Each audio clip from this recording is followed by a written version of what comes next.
Cordillera Blanca Traverse, or CBT, is an alpine backpacking route that traverses one of the highest and most beautiful mountain ranges in the world.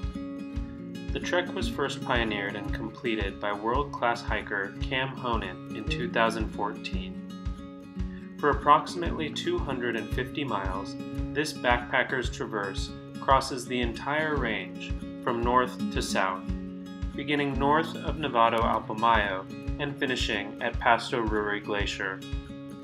Honan's route consists of a combination of trails as well as cross-country orienteering, some difficult off-trail scrambles, and occasional dirt roads. The route is a very demanding thru-hike, but requires no special or technical gear in normal conditions.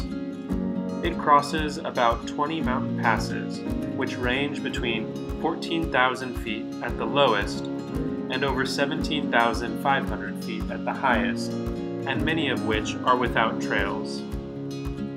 Altogether, Honan's fine traverse through the Cordillera Blanca is one of the best ways to see one of the most uniquely beautiful ranges on the planet and makes for an unforgettable backpacking experience.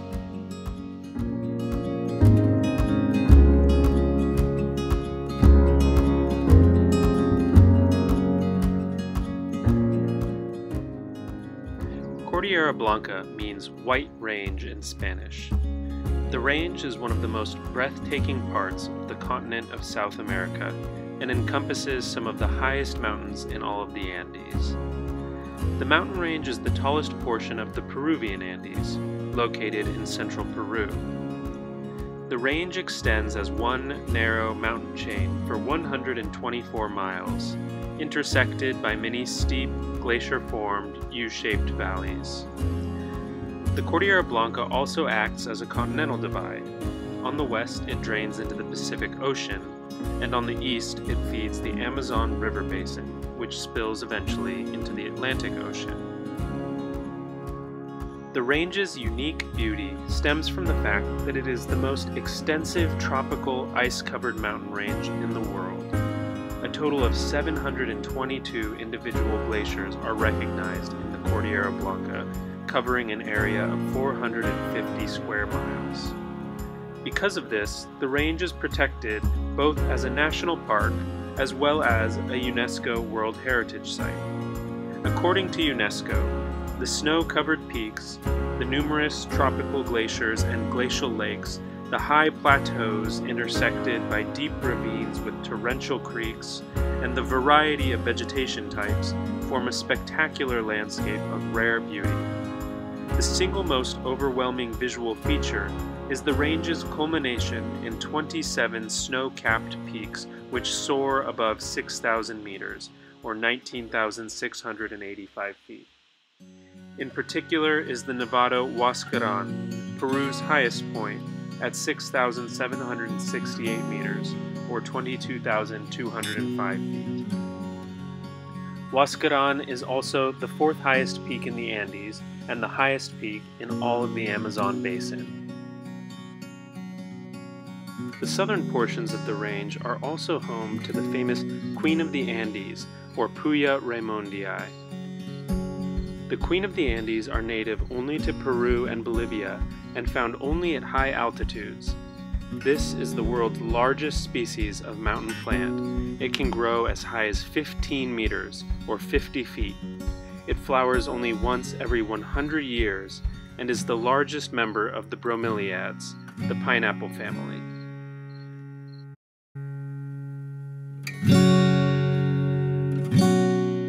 The route is broken up into 4 stages. The first stage goes from the trailhead at the small village of Hualcayan to the village of Pompey on the eastern side of the range, near the town of Chacas. This is the longest stage at approximately 93 miles, but it is also the most straightforward stage since it is entirely on trail. There are 9 passes on this leg, with the lowest at 4,400 meters and the highest at 4,890 meters.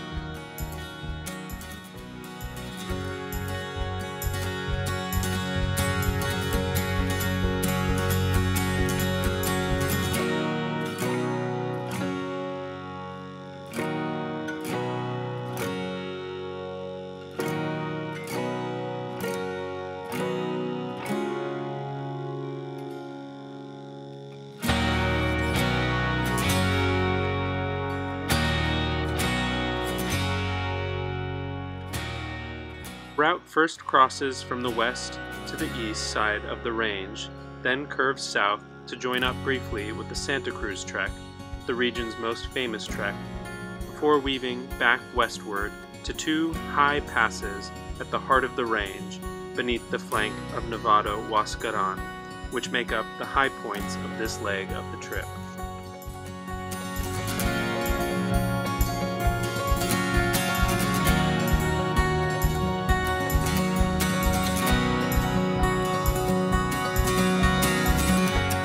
The heart of the trip, stages 2 through 3, constitute the most rugged, challenging, and scenic sections of the route. Stage 2 begins out of the village of Pompeii on the eastern side of the range and finishes once again on the western side of the range at the tiny village of Pitek. This stage is 65 miles and only includes 4 passes, but each of the passes encountered on this stage are consistently much more challenging than the previous stage.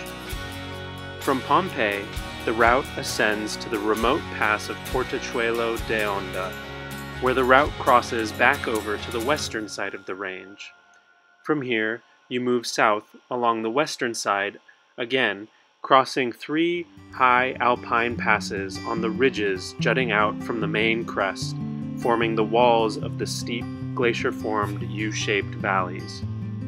2 passes stand out in particular as scenic highlights of the trip: Aquilpo Pass at 5,060 meters or 16,600 feet, and Ixinca Pass, where you have an option to cross either one of the 2 Ixinca cols, the Ixinca Palcarahu col at 5,215 meters, or the glacier crossing of the Ixinca Ranra Palca col at 5,350 meters or 17,550 feet. Both of the Ixinca cols constitute the high point of the entire trip.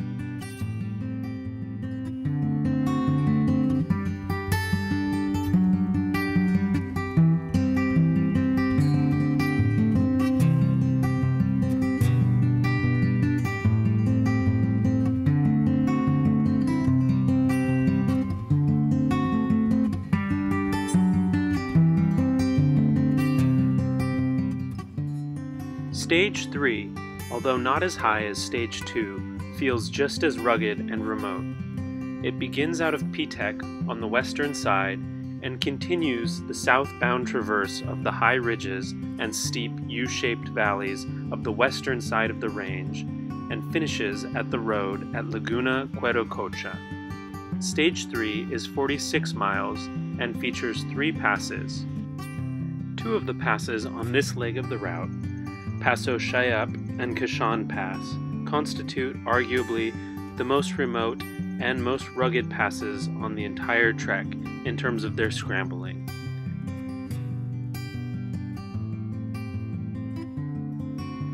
Stage 4 is 48 miles. It begins at Laguna Querococha and finishes at one of the most famous sites in the entire range, the Pasto Ruri Glacier at the southern terminus. There are 4 passes on this stage, none of which present any challenges compared to the previous 2 stages. Stage 4 feels the most remote of any of the stages. As you move south, the range begins to feel less and less frequented by other trekkers, and for the majority of this stage, the only people you encounter are the occasional locals. Although the high mountain grandeur of the previous stages begins to dwindle, it is compensated for by pleasurable walking in high Andean grassland plateaus dotted with many picturesque lakes and the towering groves of Puya Raymondii. The ending at Pasto Ruri Glacier, which in less than 20 years has shrunk to roughly half of its earlier size and is estimated to be gone in another 10, is a devastating reminder that, despite efforts at protection, the glaciers that make these mountains so special will soon be gone.